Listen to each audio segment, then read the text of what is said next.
がここにいるうちの本物のスクールスポーツのために行こうぜベイビーバンこの国は気をつけて、現実になることがありますからね。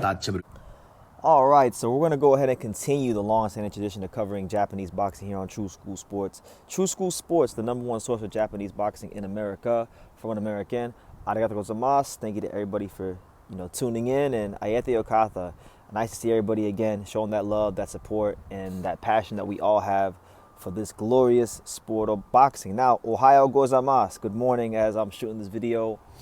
I'm not really having the happiest of mornings when it comes to this particular subject because I've made a video about it in the past. I've already went out there and got out in front of it and told you guys and expressed how much I hate this matchup. But guys, it has been reported by Ring Magazine that if the monster, if Naoya Inoue is to be successful against MJ Akhmadaliev, and that is not a given, that is not a guarantee. It's a very dangerous fight for him. But if he is successful in that fight in Nagoya, they already have his next fight lined up. They already have opponent picked out. They have the date picked out. It's going to be December 27th. If he beats MJ Akhmadaliev, he's going to fight December 27th in Riyadh, in Saudi Arabia, for the first time. And he'll be taking on none other than WBC #1 contender, David Picasso. Now, I hate this fight. I'm not going to lie to you guys. I hate the matchup because I don't feel like David Picasso has really done anything to deserve the shot. I watched David Picasso fight a guy in Kiyonosuke Kameda, who is a domestic level Korakuen Hall, Japanese fighter, and he was neck and neck with him. They fought in the prelims of Manny Pacquiao's last fight against Mario Barrios. So I'm not like thrilled about it, but on the other hand, on a positive note, you're talking about the monster Inoue fighting 4 times in 1 year, which in this day and age, it's damn near unprecedented. It's unprecedented stuff to see a guy of his stature, of his status in boxing, fighting 4 times a year. He fought January against Ji Jun Kim. He fought May against Ramon Cardenas. He's fighting now against MJ Akhmadaliev in September, and now he's going to fight December against Picasso if he's successful. So, I don't think he should win Fighter of the Year because really they ain't like MJ's probably the toughest fight out of the bunch. But it's still a good year. It's not his strongest year of his career, but you gotta at least praise the activity and the fact that he's staying sharp, he's staying match fit, and we know if he wins this fight, we know what's coming next.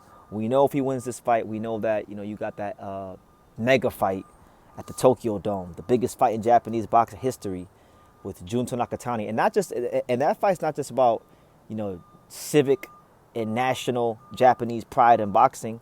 But that fight's a fight that means something on the world level of boxing. When you talk about who is the best fighter in the world, that fight means something in boxing. Those are 2 of the best fighters in the world, not just 2 of the best fighters from Japan. So let's make that perfectly clear. So I don't love the fight, but it's in a way, from a matchmaking standpoint, it's in a way getting one last fight against potentially a volume puncher. If he fights Picasso, and I think he's gonna need to see that kind of a look before he fights Nakatani, because Nakatani is gonna be in there throwing a lot of punches, and Picasso don't know anything but throwing a lot of punches. So we'll see how it goes. There's a lot to get. He has a lot to deal with before he gets to Nakatani, but that's what's being out there. That's what's being reported. So they're gonna have a show in Saudi Arabia.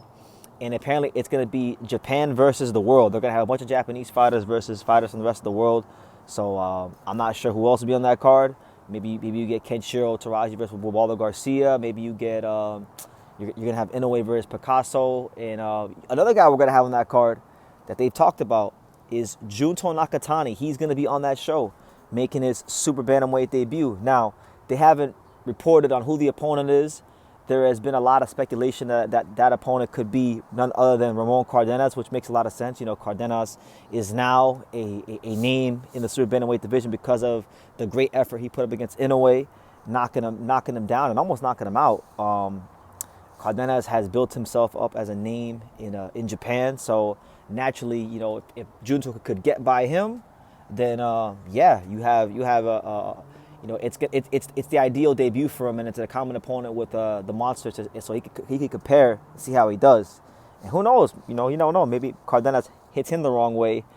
maybe we don't get the Inoue Nakatani fight. But yeah, there's no opponent yet. But what this tells us is that this is going to be probably going to be the last fight for both these men before they fight each other. So they both gotta, you know, Inoue has to beat Akhmadaliev this weekend, and then Junto and Inoue both gotta win in December. And then we got to fight. So we're talking about 3 fights that got to be all in favor of the Japanese guys. Otherwise, there's no big fight in Japan in May. So, yeah, I'm not going to sit here and cry and pout over something I knew was going to happen. I knew that the monster was going to fight Picasso. And look, you know, I guess good luck to Picasso. You know, he's a young fighter with big dreams and ambitions. So who am I, little old Brendan Taylor from South Florida, to tell someone that's probably put in a lot of pain and hard work and sweat and tears to get to this point? Who am I to tell them, you know, don't fight, you know, the biggest guy in your division to make life-changing money and try to be the best you could be in the sport? No, go be the best you can be. I don't think he's done enough to earn it yet, but, you know, again, that's just my opinion. If he goes in there and he does the unthinkable and he beats the monster, I'll tell you this right now. If he were to beat the monster and upset him, he'd become one of the biggest Mexican stars in all of boxing overnight. Because when you beat Inoue, which has never happened before, he's been probably the most dominant fighter in boxing on a performance-by-performance basis over the last decade.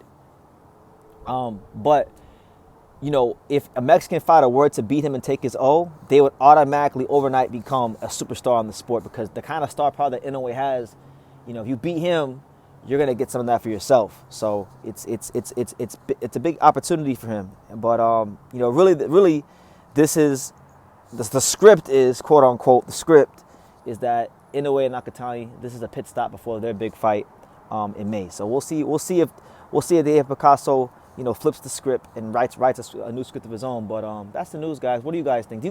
By the way, do you guys think this is premature? Like, this is becoming a theme with these Turkey Outlaw Sheik cards, because he did this shit with Bam. They announced the Puma Martinez fight, well, before Bam Rodriguez had beat the South African Kafu. And now we're seeing it here with the monster with this fight against MJ. Now they're already announcing fights, and he hasn't even done his media workout. He hasn't even done his final press conference for this fight. So it's like, you know, you're counting your chickens before they hatch. You're getting ahead of things, and I don't know if it's good to let those things out in the public, but it's part and parcel of the sport of boxing. You know, these deals in advance have always been a thing throughout the course of history. So, you know, nothing is new under the sun. But what do you guys think? Inoue Nakatani on the same card, December, Riyadh season, Saudi Arabia. I'll say this too, man. It wouldn't shock me if there was an upset on this card, because one thing I've noticed with a lot of Saudi cards is that a lot of fighters have a hard time for some reason climatizing and getting used to the weather and the conditions of Saudi Arabia. So listen, I'm talking about 2 Japanese fighters that are accustomed to fighting in Japan, having access to Japanese food and Japanese nutrition. They're not going to have that here. They're going to be in Saudi Arabia on a whole different type of climate and a whole different type of environment. So who knows? We've seen other fighters have problems with this in the past. So it's just something to think about. But leave your comments down below. Make sure you guys take the time to subscribe. And like I say in every single one of these videos, you can love me or you can hate me, but I'm just a kid from Dania. So until next time, take care, guys. Thank you for watching another video on the untouchable True School Sports Empire. For more great boxing content just like this, make sure you guys stay tuned and subscribe. You won't be disappointed.